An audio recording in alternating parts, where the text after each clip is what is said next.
It was 2013, and a violent storm was tearing across the open sea. Right in the middle of it was a small ship carrying between 10 and 12 people. Without warning, a massive wave slammed into the vessel.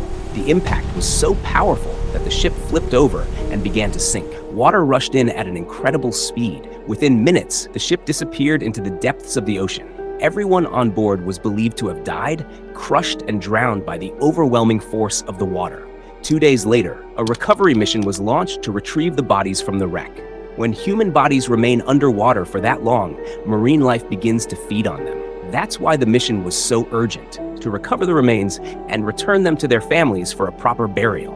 When the divers reached the shipwreck, nearly 100 feet below the surface, what they saw was beyond disturbing. Inside the dark, overturned vessel, they found the bodies of 10 crew members. But something didn't add up. 2 people were still missing.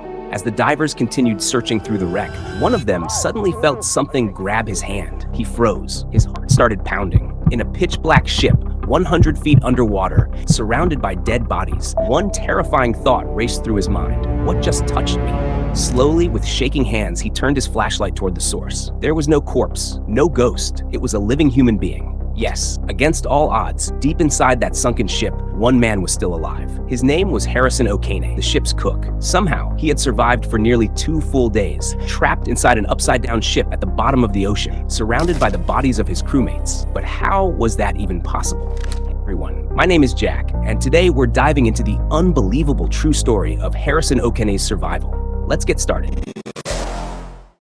The story begins in May 2013, on a terrifying night at sea. A violent storm was raging across the ocean, and right in the middle of it, a ship was fighting desperately to survive. At first, no one could even imagine that this ship might sink. Ships like this are specially designed to withstand massive ocean waves, so nobody thought the situation was truly dangerous. Because of that confidence, everyone continued with their normal work. But suddenly, an enormous wave struck the ship with brutal force. The impact was so violent that it gave no one a chance to react. Within moments, thousands of gallons of water rushed inside the vessel. The sheer weight of the water became unbearable, and the ship could no longer stay afloat. Slowly, the ship began to sink. Panic broke out. People were running in all directions, overwhelmed by fear. Among them was Harrison O'Kane, the ship's chef.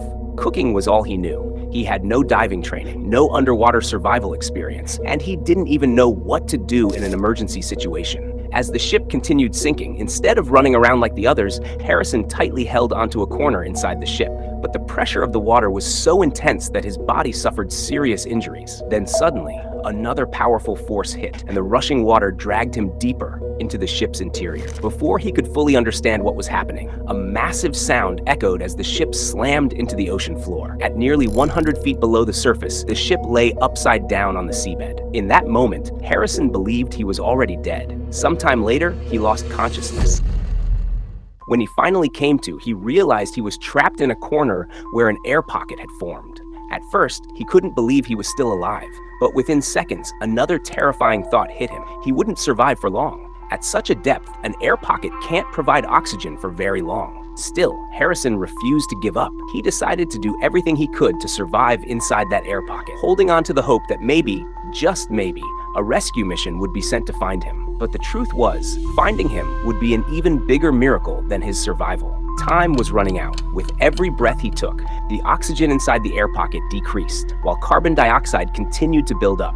The same air that was keeping him alive was slowly suffocating him. At first, Harrison couldn't think clearly. His body was shaking, and his mind was completely consumed by fear. Gradually, he tried to calm himself and look around, but there was nothing, only darkness. Water dripped steadily from the walls. The air felt heavy, and with every breath, his heartbeat grew faster. Harrison began to truly believe that he would die inside that air pocket, suffocated and alone in the deep ocean.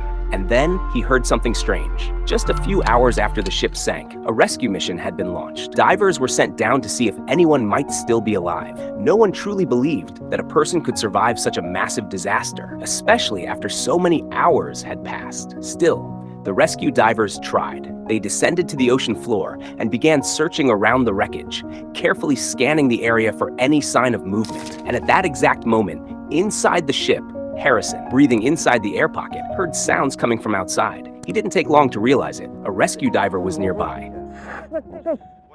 They immediately tied their hands tightly against the ship's door. reinforcing it with anything nearby so that no one could hear them. But down in the depths of the ocean, their calls were completely muffled by the water pressure.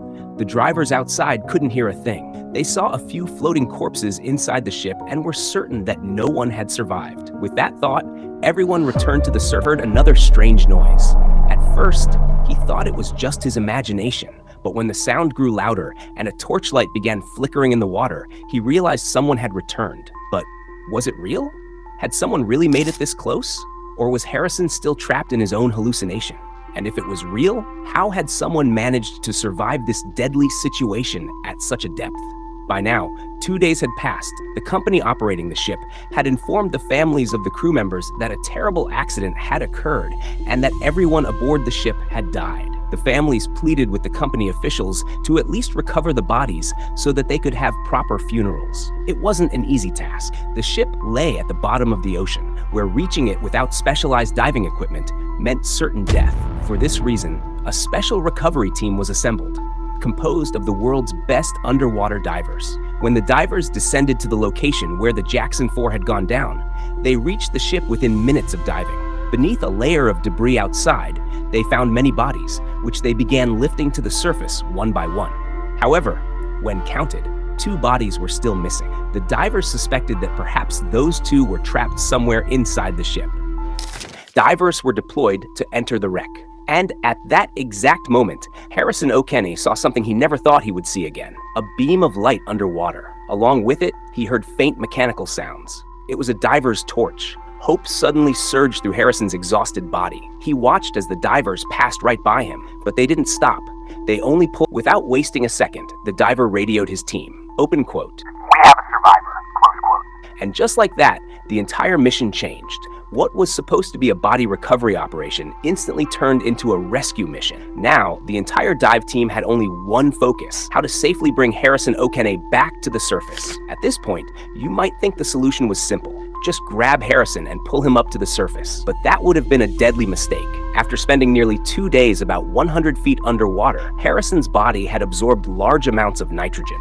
Nitrogen bubbles had formed inside his bloodstream. If the divers had brought him straight to the surface, those bubbles could have expanded and ruptured, damaging his nerves, tearing cells apart, and possibly killing him instantly. This condition is known as decompression sickness. On top of that, after 2 days of low oxygen and high carbon dioxide exposure, Harrison was at extreme risk of falling into a coma at any moment. So first, the divers gave him an oxygen tank to stabilize his breathing and raise his oxygen levels. Then they came up with a plan. Just like how submarine crews are rescued, they decided to use a diving bell. A diving bell is a capsule-like structure designed to control pressure, preventing sudden changes that could harm the human body. The diving bell was lowered deep into the ocean, and Harrison was carefully placed inside. Slowly, very slowly, the bell was brought up toward the surface. But even then, Harrison was not taken out immediately. Instead, he was transferred into a pressurized decompression chamber. Inside that chamber, the pressure was reduced gradually over several hours, allowing his body to safely adjust to surface conditions. When Harrison finally stepped out and doctors examined him,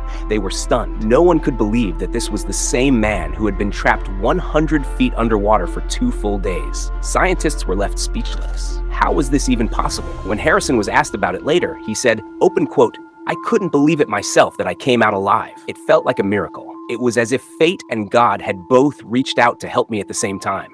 Many theories were proposed, but to this day, no one has been able to fully explain exactly how Harrison O'Kenny survived. So now, the question is for you. Was Harrison's survival truly a divine miracle? Or was it the result of some hidden medical phenomenon that science still hasn't fully understood? Let us know your thoughts in the comments below. If you enjoyed this video, don't forget to like and subscribe for more true survival stories like this.